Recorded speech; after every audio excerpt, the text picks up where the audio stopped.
Hi guys, I have just released the newest version of Immersive HUD, version 1.1, and it has a couple of bug fixes and a new feature, and I thought I would explain that new feature to you and why I added it. The feature is an option to turn the heads-up display on when you climb into powered armor. So for example, right now, as you can see, the heads-up display is off. I can toggle it on and off if I want.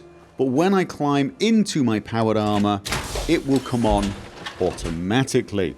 I will not be able to turn it off. It is going to be on. Now, part of the reason I did this is it almost makes sense, really. Having a heads-up display whilst in power armor is in itself quite immersive. It's perfectly reasonable. But believe it or not, that is not why I added this feature. I added this feature because of the rain. When you climb into powered armor, you actually get weather effects on the glass on the helmet, and it looks very cool.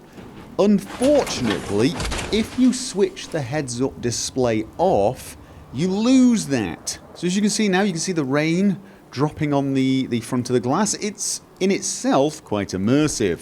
I can show you this by turning the feature off. I have made it so that if you do prefer no heads-up display, even with the lack of rain effects, you can reactivate it. I've got it defaulting to on, but powered armor off is a possibility. If I go out now, the heads-up display disappears, as you can see, but so do the rain effects. I'll toggle them back on and I get the rain effects. That is a little disconcerting for me.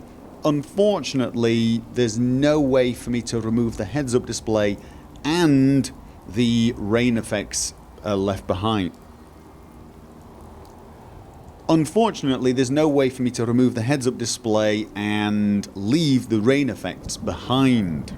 Once I create the full version of Immersive HUD, when Fallout 4 Script Extender gets the required script extensions, I will be able to do that. I will be able to hide all the different dials, but leave the weather effect, and then you'll get the truly immersive experience.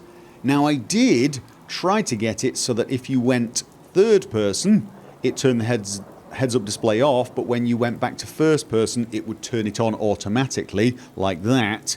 That was not automatic, that was me pressing the key, so I'm basically like this. However, I had difficulty figuring out if you were in third or first person. Believe it or not, it's not something you can detect from the scripting engine, or if it is, it's not something I figured out yet. I will keep looking, and if I get a solution for that, I think that would be the best. Being able to play in, say, third person with no heads-up display, if you want to look at the view, but when you go back in to the armor, you get the heads-up display and the rain effects. I think that would probably be the best. However, for now, if you want that, you will have to activate and deactivate the heads-up display yourself. But if you are the sort of person who always likes the heads-up display in your powered armor, but not when you climb out of it, you now have that option